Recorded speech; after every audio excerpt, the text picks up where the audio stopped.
السلام علیکم ناظرین، باربر صلاح سیریز میں آپ سب کو خوش آمدید۔ ایپیسوڈ 1 کے آغاز میں آپ لوگ دیکھیں گے ایک نقشہ کھولا جاتا ہے، آدمی قلم اٹھا کر لکھنے لگتا ہے اور ایک آواز گونجتی ہے۔ روایت کی جاتی ہے کہ عبری میں بحرہ بیز اور ترکی میں بحرہ روم نامی یہ سمندر بے شمار بادشاہ نہ جانے کتنے سلطانوں کے تاج نگل جانے والا ایک وحشی دریا ہے۔ عظیم رومی بادشاہ بھی اسی دریا کے لٹیروں کا قیدی بن چکا ہے۔ گھوڑوں کی پیٹھ پر دنیا کی چاروں طرف سے انتہائی تیز رفتاری سے آنے والوں نے اپنے سامنے اس بے رحم دریا کو پایا ہے، مگر ان لوگوں نے اس سمندر کو لعنت نہیں والدہ کی گود سمجھا ہے اور ان پانیوں میں موجود جزیرے نامی قلعے ایک ایک کر فتح کرتے چلے گئے۔ میدیلی میں قلعوں کی فتح کے بعد اور مارکوں میں شریک ہونے والے ایک شخص نے وہیں سکونت اختیار کی۔ اس کے 4 بچے ہوئے۔ حقیقت نہ دیکھ پانے والے کہنے لگے کہ دریا سلطنتوں کو کھا جانے والے اس دریا کا یہ 4 لوگ کیا بگاڑ سکیں گے؟ آپ ایسا مت کہیے گا۔ طوفانی مصیبتوں کے خلاف راستے کھولنے والے چاروں بھائیوں نے طوفانی کو بیڑیاں، آندھیوں کو قید اور سمندروں پر اپنا نام نقش کیا۔ انہوں نے ہر کسی کو اپنے سامنے جھکا دینے والے پانی کو اپنے سامنے جھکا دیا۔ اب یہ پانی بچھڑے ہوئے لہریں بن چکی ہیں۔ سمندر میں پہلا قدم رکھنے والے کو عروج بابا کہا جاتا ہے، باربر صلاح، مگر فی الحال ان کے پاس سمندر کا سلطان بننے یا لٹیرا بننے کا وقت باقی تھا۔ مشہور افسانے کی بھولی بصری داستان تو ابھی شروع ہونی تھی، اور پھر ایک دریا کا منظر دکھایا جاتا ہے جس میں ایک کشتی آگے بڑھ رہی تھی۔ رات کا وقت ہو چکا تھا، وہاں پر ایک بہت بڑا پہاڑ بھی تھا۔ کچھ لوگ کشتی پر موجود تھے اور مچھلیاں وغیرہ اوپر کھینچ رہے تھے۔ بہت سے لوگ کشتی پر موجود تھے اور اپنے کام کاج کے اندر مصروف تھے۔ اتنے میں ہی وہاں پر ہلچل مچ جاتی ہے اور ایک آدمی وہاں سے نکلتا ہے جس کو دیکھ کر سب لوگ کافی زیادہ حیران رہ جاتے ہیں۔ اتنے میں ہی ایک اور جھٹکا لگتا ہے اور کشتی وہاں پر ڈگمگانے لگتی ہے۔ سب لوگ وہاں پر کافی پریشان تھے اور نیچے دروازے کھول کر دیکھتے ہیں کہ آخر ایسا کیا ہو رہا ہے۔ وہ آدمی اپنا ہاتھ بلند کرتا ہے اور کہتا ہے بار باندھ سمیٹ لو، جس کے بعد وہ وہاں پر کشتی کی سمت تبدیل کرنے کے لیے کپڑوں کو کھینچنے لگتے ہیں۔ آدمی آگے آ کر کہتا ہے سفر کے لیے روانہ ہوتے ہی تکلیفوں سے دوچار ہو گئے ہیں۔ میں تو 1000 مرتبہ علاج بن چکا ہوں مگر سنتا ہی نہیں ہے۔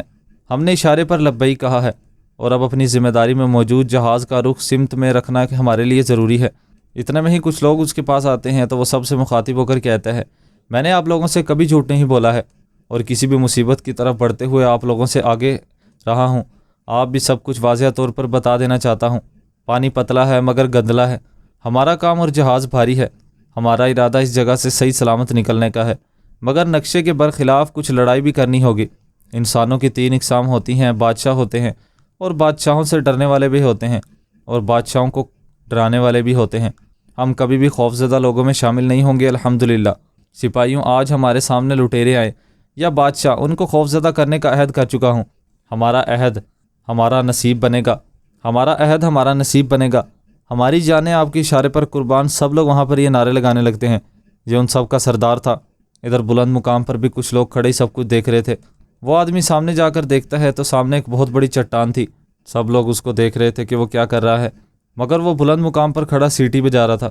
پیچھے سے ایک آدمی بولتا ہے ہماری ابتدا اللہ کے نام سے ہے۔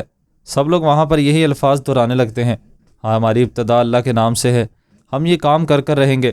یہ سن کر ان کا سردار کافی خوش ہوتا ہے اور کہتا ہے بات باندھ دائیں طرف، جس کے بعد وہ اس کی سمت کو پھیر دیتے ہیں اور دوبارہ سے سب اپنے کاموں کے اندر مصروف ہو جاتے ہیں اور کشتی آگے بڑھ جاتی ہے۔ ادھر دوسری جانب ہم دیکھتے ہیں ایک اور کشتی کا حال جس میں بہت سے لوگوں کو قید کیا گیا تھا۔ ایک آدمی کہتا ہے عثمانی سلطنت کے مملوکوں کو بھیجے گئے تحفے یہیں سے گزریں گے، ہم اس جہاز کی نظروں سے بچ کر رہنا ہوگا اور احتیاط بھی رکھنی ہوگی۔ ایک قیدی کہتا ہے کیا عثمانی سلطنت؟ لگتا ہے کہ ظالم مسلمانوں کے جہاز پر حملہ کرنے والے ہیں، ہمیں ہوشیار رہنا ہوگا۔ رئیس، اگر ان کو شک ہو گیا تو خون کی ہولی کھیلی جائے گی۔ کھیلنے دو، ہم اپنا جہاز کھو چکے ہیں بلکہ اپنی آزادی بھی گنوا بیٹھے ہیں، اب اگر جان بھی چلی گئی تو کیا فرق ہے؟ وہ قیدی آپس میں گفتگو کر رہے تھے۔ اتنے میں ہی ان کی گردنوں پر تلوار رکھ دی جاتی ہے اور ایک آدمی بولتا ہے بہت بول رہے ہو پاک پاتن، تمہیں اب آرام کرنا چاہیے، جس کے بعد اس کی گردن وہیں پر اتار دیتا ہے۔